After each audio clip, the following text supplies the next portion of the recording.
தமிழக அரசியல்லே ஒரு கிடுகிடுக்க வச்சுட்டாரே சார் எடப்பாடி. அப்படின்னு நீங்க நினைச்சா எனக்கு ஒன்றும் ஆட்சேபனை இல்லை. சீமான் எடப்பாடி மாறி மாறி கூட்டணி கூட ஒரு பல்டிசாமின்னு எடப்பாடி அடிக்கிறாரு.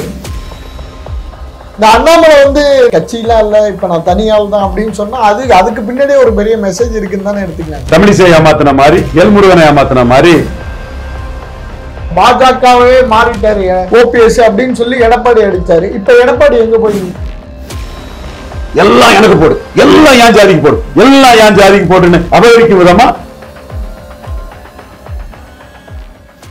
Q&Q Pharmacy. Invest smart, earn extraordinary, guaranteed return, 100% buyback assurance. Q&Q Pharmacy.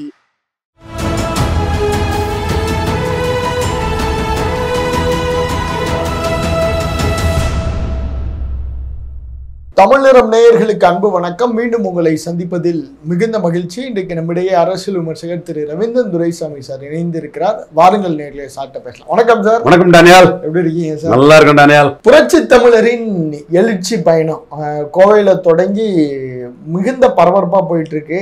தமிழக அரசியல்லே ஒரு கிடுகிடுக்க வச்சுட்டாரே சார் எடப்பாடி. அப்படின்னு நீங்க நினைச்சா எனக்கு ஒன்றும் ஆட்சேபனை இல்லை. அவர் வந்து ஆட்டோமேட்டிக்கலி ஒரு 32% பலம் கொண்ட ஒரு கட்சிக்கு தலைவரா இருக்கிறாரு, ஒரு அணிக்கு தலைவரா இருக்கிறாரு. ஒரு இது போறாரு, அதனால உடனே தேமுதிக அவர்கிட்ட வந்துட போறாங்களா, இல்ல அன்புமணி உடனே முடிவெடுத்துட போறாரா, இல்ல ராமதாஸ் முடிவெடுத்துட போறாரா? இந்த ரெண்டு பேரும் தான் பெரிய லெவல்ல ஒரு கட்சியா இருக்கிறாங்க. அதனால சீமான் ஒரே குட்டையில் உரிய மட்டைகளை நார்நாரா உரிப்புன்னு சொல்றத விட்டுற போறாரா? இந்த மூணு பேருமே தங்க நிலைப்பாட்டுல இருந்து மாறி போக போறது இல்ல விஜய் தான் இவரை சிஎம்மா சொல்ற போறாரா? பாப்புலாரிட்டி உள்ள நடிகர் விஜய் தான் சார். இப்ப அதுல வந்து சார் எடப்பாடியோட பேச்சு வந்து ரொம்ப எல்லாராலுமே கவனிக்கப்படுது. குறிப்பா வந்து இந்த இந்துத்துவம் சார்ந்து அவர் அதிகமா பேச மாட்டார். ஆனா இந்த பிரச்சார தொடக்கத்திலேயே பார்த்தோம்னா இந்து சமய அறநிலையத்துறையை டைரக்டா அட்டாக் பண்றாரு. கிட்டத்தட்ட ஒரு பாஜகவினுடைய எல்லா கொள்கைகளையும் ஏற்றுக்கொண்டு பாஜகவே மாறிட்டாரா எடப்பாடி? ரோமன் பாஜக கூட்டணியில இருந்துகிட்டு பாஜக மைனஸ், கிறிஸ்டின் ஓட்டு போட மாட்டான், முஸ்லீம் ஓட்டு போட மாட்டான்னு சொல்றதோட அவருக்கு வந்து ஜாதிய முரண்பாடு இருக்கு. அவர் வந்து விக்கிரவாண்டியில நிற்காதது நான் வெள்ளாள கவுண்டர்கள் மத்தியில, சார் நான் வன்னியர்கள் மத்தியில சீமான பெரிய ஹீரோவா பாக்குறாங்க. இப்ப சீமான் வந்து 5% பறையர் தேவேந்திர குல வேளாளர் இடஒதுக்கீட்டை உயர்த்தி கொடுக்கணும்னு சொல்றாரு. அது பொதுவில இருந்து எடுத்து கொடுக்கணும்னு சொல்றாரு. இவரு ஜெயலலிதா முடிவுல இருந்து மாறுபட்டு அருந்ததியர்களுக்கு இவங்களோட பறையர் தேவேந்திர வேளாளர் பாதிப்பை மீறி கொடுத்தது சரின்னு சொல்றாரு. சீமான் மேல்பாதி மங்கலம் திரௌதியம்மன் கோயில் நுழைவை வந்து சீமான் நான் தான் நிற்கிறாங்கிறாரு. இவரு அங்கோட ஆதிக்க சக்திகளுக்கு பயந்து அதை கண்டு அச்சப்பட்டு பெரியாரு அது இதுன்னு போலியா சொல்லிக்கிட்டு அதை பற்றி மூச்சு விட முடியாதவரா இருக்கிறாரு. அடுத்தபடியா பஞ்சமண்டல நிலத்தை மீட்கணும்னு சீமான் சொல்றாரு. இவர் பஞ்சமண்டலம்னா யார்கிட்ட இருக்கு என்னன்னு தெரியாத வேலை இருக்கிறாரு. சோ ஆதி தமிழர் வெல்லாது மீதி தமிழர் வெல்ல முடியாதுன்னு சீமான் ஒரு நிலைப்பாடு எடுத்து இவர்கிட்ட உள்ள பறையர்களையும் தேவேந்திர வேளாளர்களையும் தன் பக்கம் எடுக்கிறதுக்கு முயற்சி பண்றாரு. அது மட்டும் இல்ல, தன் நிலைப்பாட்டில இருந்து எடப்பாடி மாறிட்டாரு. நான் மாறாம அதே பாஜக காங்கிரஸ் எதிர்ப்புல உறுதியா இருக்கிறேன், நான் உறுதியான லீடர், எடப்பாடி மாறி மாறி கூட்டணி போட ஒரு பல்டிசாமின்னு எடப்பாடி அடிக்கிறாரு. இன்னொன்னு, இதனால அவருக்கு வந்து வடதமிழகத்துல உள்ள நான் வன்னியர்கள் மத்தியில சீமானுக்கு இமேஜ் ஹெவியா ஏறி இருக்கு. இவரு கோட்டை விட்டுட்டாரு, ராமதாச கண்டு களத்தை விட்டே ஓடிட்டாரு, கோலத்தனமான ஒரு தலைவர். சீமான் தான் போல்டு, ஒன்னையாட அடிக்க சொன்னேன் பறையதான அடிக்க சொன்னு களத்துக்குள்ள வந்து நிற்கிறாரு, பறையர் சமூக அரசியலை முன்னெடுத்து நிற்கிறாருன்னு நான் வன்னியர்கள் முதலியார், உடையார், செங்குந்தர், யாதவர் போன்றவர்களே சீமான் தாயா போல்டு, பாமக கொண்டு பயந்து ஓடல, இவர் பாமக கொண்டு பயந்து ஓடிட்டாருன்னு வட தமிழகத்துல பாக்குறாங்க. அடுத்தால மேற்கு தமிழகத்துல 23% தான் வாக்கு இருந்தனால சீமானுக்கு ஈர்ப்பு சக்தி உண்டு, சீமான் மேல எழும்பி போயிருவாரு. நம்ம 5% குறைஞ்சா கொங்கு மண்டலத்திலே சீமானுக்கும் எடப்பாடிக்கும் வித்தியாசம் இல்லைன்னு எக்ஸ்போஸ் ஆயிரும்னு அவரு ஈரோடு கிழக்கு களத்தை விட்டு விலகிட்டாரு. அப்ப ஈரோடு கிழக்கு களத்தை விட்டு விலகுனதும் விக்கிரவாண்டி களத்தை விட்டு விலகுனதும் நான் வன்னியர்கள் மத்தியிலும் நான் வெள்ளாள கவுண்டர்கள் மத்தியிலையும் ஸ்டாலின் எங்கேயோ ஏறி போயிட்டாரு. சீமானும் இவரை டேமேஜ் பண்றாரு.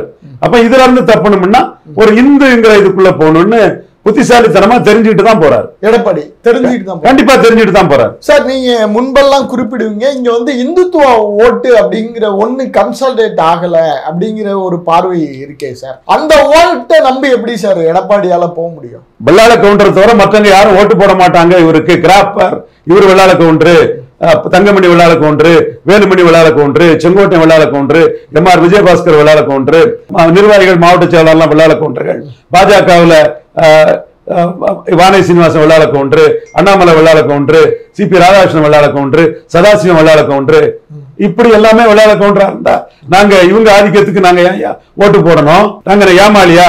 காஸ்ட் நியூட்ரல் சீமானுக்கு ஓட்டு போட்டு போவோம் அல்லது ஸ்டாலினுக்கே ஓட்டு போட்டு போவோம்னு அவங்க நினைக்கலாம். அப்போ இந்த ஜாதிய முரண்பாடை அடிக்கணும்னா இந்துத்துவாக்குள்ள போய் தான் ஆகணும். சோ அவர் விவரமா தான் இந்துத்துவாக்குள்ள போறாரு, புத்திசாலித்தனமா தான் இந்துத்துவாக்குள்ள போறாரு. சார் இப்ப நீங்க ஒரு அரசியல் விமர்சகர், அதனால உங்கள்கிட்ட கேட்கிறேன் நானு.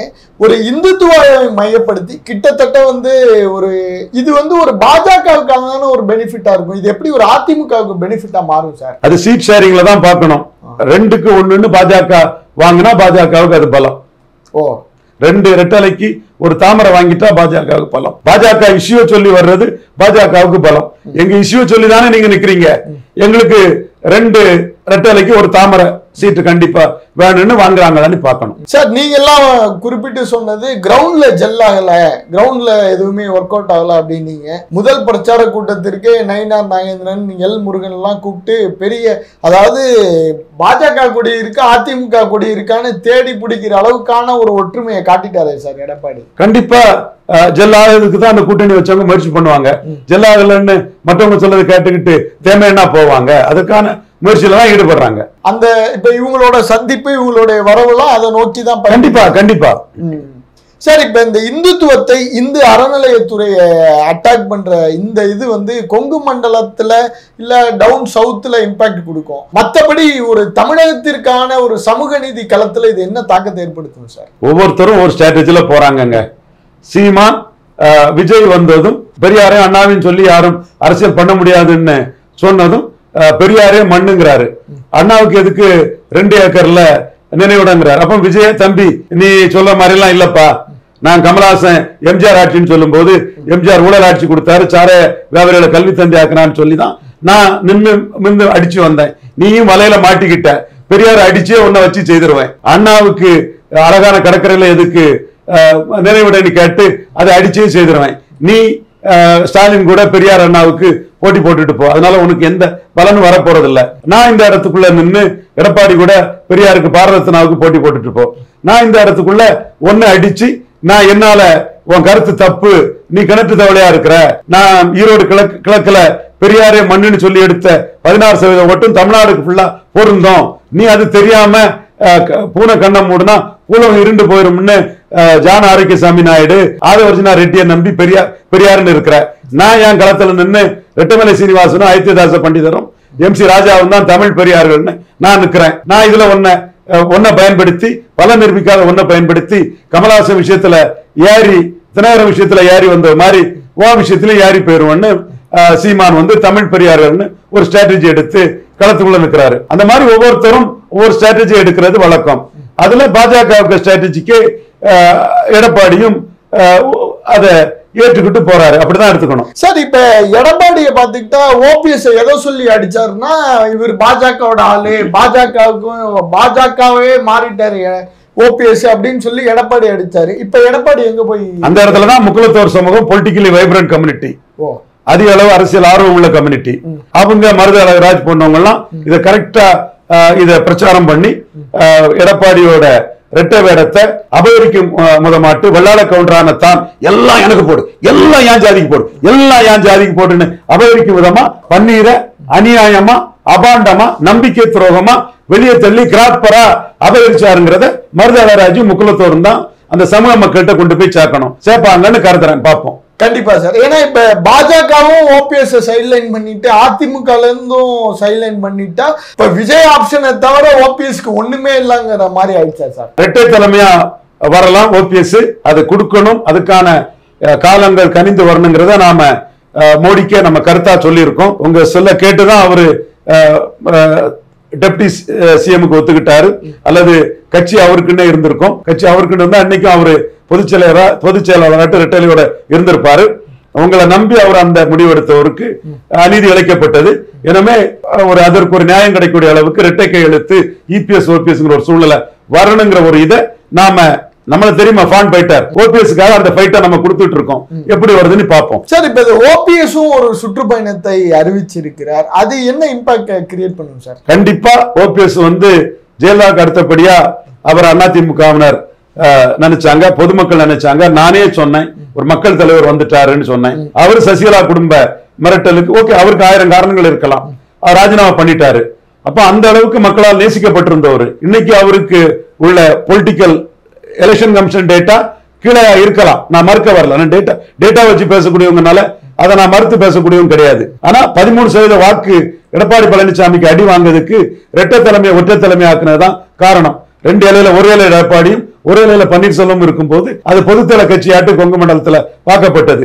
இப்ப எல்லாமே எடப்பாடி சொல்லும் போது என்னத்தான் ஒரு இந்துத்துவாவை எடுத்தாலும் அது கவுண்டர் கட்சின்னு பார்க்கப்படும். இதுவும் பாஜகவை பாதிச்சிடக்கூடாதுங்கிறதுக்காக நம்ம வந்தவங்க இரட்டை தலைமைன்னா நல்லா இருக்குங்கிற கருத்தை நாம சொல்றோம். அவருக்கு வரக்கூடிய கூட்டங்களும் அதுவும் அரசியல் ரீதியாட்டும் அவருக்கு ஒரு நன்மை கிடைக்கும்னா will be happy. சார், இப்ப இதுல பாத்துக்கிட்டீங்கன்னா அந்த நடைபயணம், அந்த சுற்றுப்பயணத்துல நயினாரை பார்க்க முடிகிறது, எல்முருகனை பார்க்க முடிகிறது, எங்கேயுமே தினகரனை பார்க்க முடியலையே சார். தினகரன் இந்த கூட்டணிக்குள்ள வரலையா? அவரு கேர்ஃபுல்லா தான் ப்ளே பண்றாரு. கூட்டணிக்குள்ள வரலையா? எப்படி சொல்றீங்க? என்டிஏக்குள்ள இருக்கிறாரு. சரி, என்டிஏ யார முதல்வரா சொன்னாலும் ஏத்துக்கோங்கிறாரு. ஓகே, அப்போ கமிட் பண்ணா அது பிறகு தினகரனுக்குள்ள கொஞ்சம் வேற எம்எல்ஏ ஆகணும்னு நினைப்பாரு. Edappadi take it or leave it இருந்தார். சரி, இப்ப அமித்ஷா சொல்லிட்டாரு என்டியோட யாருங்க ஏமாறுவா? இப்ப தினகரன் ஏமாந்துருவாருன்னு சொல்றீங்க. ஏமாற மாட்டாருங்க, அதனால வரமாட்டாருன்னு சொல்றீங்க. அப்புறம் எப்படி சார் அந்த கூட்டணி ஜெல்லாவும்? அது டைம் இருக்குதுல்ல அன்னைக்கு. அப்போ தினகரன் தனக்கு என்ன சீட்டுன்னு கேட்பாரு. பாஜக சொல்றதை கேட்கிறேன், எனக்கு என்ன சீட்டு ஆட்களுக்கும் பாரு, சீட்டை சொன்னாதான் கமிட் பண்ணுவாரு. அப்புறம் அதுக்கு முன்னாடியே வேட்பாளர் எல்லாம் அறிவிக்கிறாரு தினகரன். தான் இல்லாம இந்த அணி நகராதுங்கிற நம்பிக்கை அவருக்கு இருக்கலாம். கடுகு சிறுத்தாலும் காரம் குறையாதுன்னு அவன் நினைக்கலாம். ஓபிஎஸ் கதையே பார்த்துட்டாரு சார். அப்புறம் தினகரனுக்கு என்ன நடக்கும்? ஓபிஎஸ்ஏ நம்பி வந்தாரு, இப்ப கடைசியில ஒண்ணும் இல்லாம இருக்காரு. இப்ப தினகரனுக்கு என்ன? ஓபிஎஸ்க்கு தான் அந்த கேஸ் பெண்டிங்ல இருக்குன்னு உங்ககிட்ட இப்ப தானே சொன்னேன். கேஸ் பெண்டிங்ல இருக்குன்னு சொன்னேன். அந்த கேஸ உடனே முடிக்கிறதுக்கு எடப்பாடி முயற்சி பண்றாரு. கேஸ் பெண்டிங்ல இருக்குது, 4 வாரத்துல முடிக்கணும்னாரு. ஒண்ணும் முடியலையே. அந்த கேஸ் ஒரு பெரிய திருப்புமுனையை கொடுக்கலாமே சார். இந்த மோடி படம் எங்க பார்த்தாலும் மோடி படத்தோட இருந்தாரு. இப்ப பாஜக ஆட்சி இப்ப தமிழகம் முழுக்க வரப்போகுது அப்படின்னு சொல்லிட்டு விட்டா எடப்பாடி மோடி படத்தோட போவர் இருக்கே சார். மோடி பிளஸ் நினைக்கிறாரு, அல்லது மோடியால அவரை 3வது இடத்துக்கு தள்ள முடியும்னு அச்சப்படுறாரு. Okay okay. இந்த அமித்ஷா மோடி இந்த காம்பினேஷன் 2026 ஃபோக்கஸ் பண்ணுவாங்களா சார்? இங்க இன்னும் அது ஃப்ளூயிடா தான் இருக்கு, எப்படி இருக்குன்னு பார்த்து தான் சொல்ல முடியும் சார். இப்ப திரும்ப அவருடைய பொசிஷன், ஏன்னா இப்ப திரும்ப அட்டாக் பண்ண ஆரம்பிச்சிருக்கிறார் எடப்பாடி. இப்ப திரும்ப வரமாட்டாரு. இந்த மெகா கூட்டணியில பம்மாத்தெல்லாம் முடிஞ்சுட்டா சார்? மெகா கூட்டணி எல்லாம் 1% பலம் கொண்ட ஒரு கட்சி கூட கூட்டணி அமையாதுன்னு கழிஞ்சவர சொன்னேன். இப்பவும் இவருக்கு பாஜகவும் கூட்டணி அமைச்சு இவரும் கூட்டணி அமைக்க முயற்சி பண்ணா இவரு அந்த போட்டியில சிரமப்பட்டிருப்பாரு. அதனாலதான் இங்க பாஜகவோட வந்திருக்கிறார். இப்ப திரும்ப இழுக்கிற அந்த முயற்சி எல்லாம் முடிஞ்சுட்டுன்னு வச்சுக்கலாமா? அது ஓவர், ஆல்ரெடி ஓவர். அதனாலதான் அவர் பர்சனல் அட்டாக் பண்ண ஆரம்பிச்சு. அது சரிதானே, அப்படித்தானே பண்ணுவாங்க அரசியல்ல. சார், நீங்க சொல்லி வேலையை முடிக்கிற ஒரு ஆள், அதனால உங்கள்கிட்ட உரிமையோட என்னால இந்த கேள்வியை கேட்க முடியும். ஏன்னா உங்க கட்சி ஆதரவோட எடப்பாடி இருக்கிறார். இப்பயாவது எடப்பாடி ஆதரிப்பீங்களா சார்? சீட் ஷேரிங் முடியட்டு, அது என்ன வருதுன்னு பார்த்துட்டு அப்புறம் என் முடிவை சொல்றேன். ஏன்னா மோடி ஏமாந்துடக்கூடாதுன்னு தான் என்னோட நோக்கம். அதனாலதான் எல்லாருமே சசிகலான்னு சொல்லும் போது Modi inclusive alliance plus Sasikala வர முடியாதுன்னு ஆணித்தரமா நான் சொன்னேன். தமிழகமே அது தெரியும். இப்ப சீட் ஷேரிங்ல எடப்பாடி என்ன வாராரோ அதுக்கு பிறகு என்னோட முடிவை நான் உங்களுக்கு சொல்றேன். சார், ஷீட் ஷேரிங்க்கு முன்னில இருந்து நீங்க பிரச்சாரம் பண்ணாதானே சார் சரியா இருக்கும்? நான் ஏமாறதுக்கு தயார் இல்லைங்க எடப்பாடி பழனிசாமி கிட்ட. அப்ப இன்னும் ஒரு ஏமாத்துவாருங்கிற ஒரு நம்பிக்கை பிஎம்ஓக்கு உங்களுக்கு எல்லாம் இருக்கா சார்? நான் பிஎம்ஓ மோடி ஏமாந்துடக்கூடாதுங்களா தெளிவா இருக்கிறேன். இன்னைக்கு அதைத்தான் கேசவநாயகத்திட்ட பேசிட்டு இருந்தேன். கேசவநாயகத்திட்ட சொல்லிட்டு இருந்தேன், நீங்க எம்பிஎம்எல்ஏ எதுவும் ஆக நினைக்காத ஒரு தியாகம் செய்யக்கூடியவர். அவரை சின்ன வயசுல இருந்து அவரை நான் பார்த்திருக்கிறேன். இந்து முன்னணி அலுவலகத்துல பஞ்சவடி நம்ம ராமூர் கோட்டாறு இறக்கத்துல நல்லா நமக்கு தெரிஞ்ச ஒரு சகோதரர், கம்ப்ளீட்டா கமிட்டட் கேடர். அவரு நான் இதை சொல்லிட்டு இருக்கும்போது நயனார் நாகேந்திரன் வந்தாரு. அவருக்கையும் எடப்பாடிட்ட அலர்ட்டா இருங்கன்னு சொன்னேன். அண்ணாமலை அலர்ட்டா இருக்கிறாரு.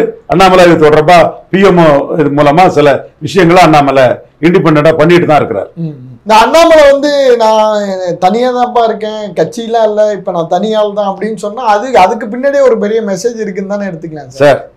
அதெல்லாம் அப்படிதான் சார் சொல்லுவாங்க. அண்ணாமலை பிஎம்ஓல பலத்துக்கு ஏற்ற சீட்டு வேணும், 11.4% சீட்டு வேணும்னு தெளிவா மோடி கிட்ட ஃபைட் பண்ணிட்டு இருக்காரு. மோடி கடைசி கட்டத்துல அதுல இன்டர்வியூ பண்ணுவாரு.